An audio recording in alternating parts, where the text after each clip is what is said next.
ఈరోజు తత్వముల గురించి మనం తెలుసుకుందాం. కానని భూమిలో కస్తూరి కోనలో మందగిరి మీద మర్రి చెట్టు, చెట్టుకు కొమ్మలు చెర్చెంప 10 నూర్లు, కొమ్మ కొమ్మకు కోటి కోతులుండు, నగదరం బైనట్టి నడికొమ్మ మీదను నక్క ఎగుటుండు చుక్కవలెను, సుస్థిరబైనట్టి చుక్కకు తూర్పున సూర్య చంద్రులు చంద్రాదులు తేజరిల్లు.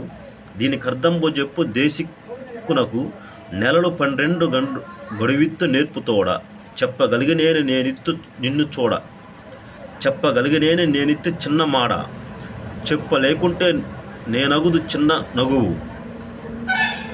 ఈ తత్వమునకు వివరం భావము. దైవము నిల్వయున్న నిజమైన దేవాలయమైన మన శరీరములో కంటికి కనిపించని చూడబడని అంతర్గతములో ఎముకలచే మరియు వెన్నుపూసలచే పేర్చబడిన శరీర భాగములో ఎత్తైన కపాల స్థానమందు జీవుల సారాంశమంతయు ఇముడి ఉన్నది. ఆ స్థానంలోనే జీవరాశులు జరుగుచున్న జరగబోవు చరిత్రలన్నీ దాచబడినవి. శిరోభాగములో మధ్యన గల గుణచక్రమందు గుణములు, కర్మచక్రమందు కర్మ, కాలచక్రమందు కాలము కనిపించక సూక్ష్మంగా ఉన్నవి. కనిపించు మెదడు నుండి ఒకనాడి బయలుదేరి బుధస్థానము వరకు వ్యాపించి ఉన్నది. దీనినే బ్రహ్మనాడి అందురు. ఈ నాడియందు కాల, కర్మ, గుణచక్రములను నడుపు ఆత్మ నివాసమై ఉన్నది. ఆత్మ కంటికి కనిపించక బ్రహ్మనాడి పైభాగము నుండి చివరి భాగము వరకు వ్యాపించి ఉన్నది. చిన్న చిన్న నరములు అనేకము శరీర వివిధ భాగముల నుండి వచ్చి బ్రహ్మనాడితో కలిసి ఉన్నవి. ఈ చిన్న నరముల ద్వారానే శరీరముందు ఏ విషయమైనా బ్రహ్మనాడిని చేరి అక్కడ నుండి కపాల స్థానంలో నివాసమున్న జీవునికి చేరుచున్నది. ఇంతేకాక బ్రహ్మనాడికి ముందర భాగంలో ఇరువైపుల సూర్య చంద్రు నాడులు అనేవి కలవు. ఈ నాడులు 2 ముఖ్యముగా ఊపిరితిత్తులతో సంబంధము ఉన్నవి.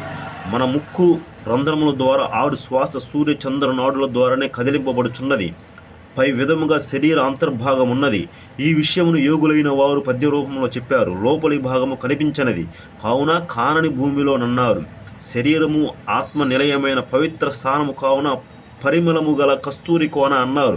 శరీర పైభాగమున ఆత్మ, జీవుడు, గుణములు, కర్మలకు నిలయము కావున శరీరమును పర్వతముగా పోల్చి మందరగిరి అన్నారు. కపాల స్థానం నుండి బ్రహ్మనాడి పుట్టినది కావున దాన్ని మర్రి చెట్టుగా చెప్పారు. బ్రహ్మనాడి నుండి ఎన్నో నాడులు చీలిపోయాయి కనుక నాడులన్నిటినీ కొమ్మలుగా పోల్చి చెట్టుకు చెర్చెంప 10 నూర్ల కొమ్మలన్నారు. బ్రహ్మనాడితో సంబంధమున్న నరముల ద్వారా లెక్కకు రాని అనేక విషయములు బ్రహ్మనాడిని చేరుచున్నవి కావున కొమ్మ కొమ్మకు కోటి కోతులుండు అన్నారు.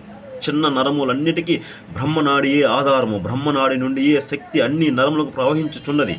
అందువలన బ్రహ్మనాడిని నగదర బైన నడికొమ్మ అన్నారు. బ్రహ్మనాడి అంది అన్నిటికీ సాక్షి అయిన ఆత్మ నివాసం ఉన్నది కావున ఆత్మను నక్కగా పోల్చి నడిమి కొమ్మ మీద నక్క ఒకటి అని అన్నారు. ఆత్మ స్థిరస్థాయిగా ఒక్కచోటుండి తన శక్తి కిరణములను నరముల ద్వారా శరీరమంతా వ్యాపింపజేయుచున్నది. అందువలన పగలు రేయి స్థిరస్థాయిగా ఉన్న చుక్కగా ఆత్మను పోల్చి నక్క ఒకటుండు చుక్కవలే అన్నారు. బ్రహ్మనాడికి కొద్దిగా ముందు ప్రక్కన 2 వైపుల సూర్య చంద్ర నాడులున్నాయి. జాగ్రత్త వ్యవస్థయందు మాత్రము మనస్సుకు స్థానమైన సూర్య చంద్ర నాడులను 12 గంటల కాలం కనిపించి 12 గంటల కాలం కనిపించని సూర్యచంద్రులుగా పోల్చి చుక్కకు తూర్పున సూర్యచంద్రుల తేజరిల్లు అన్నారు.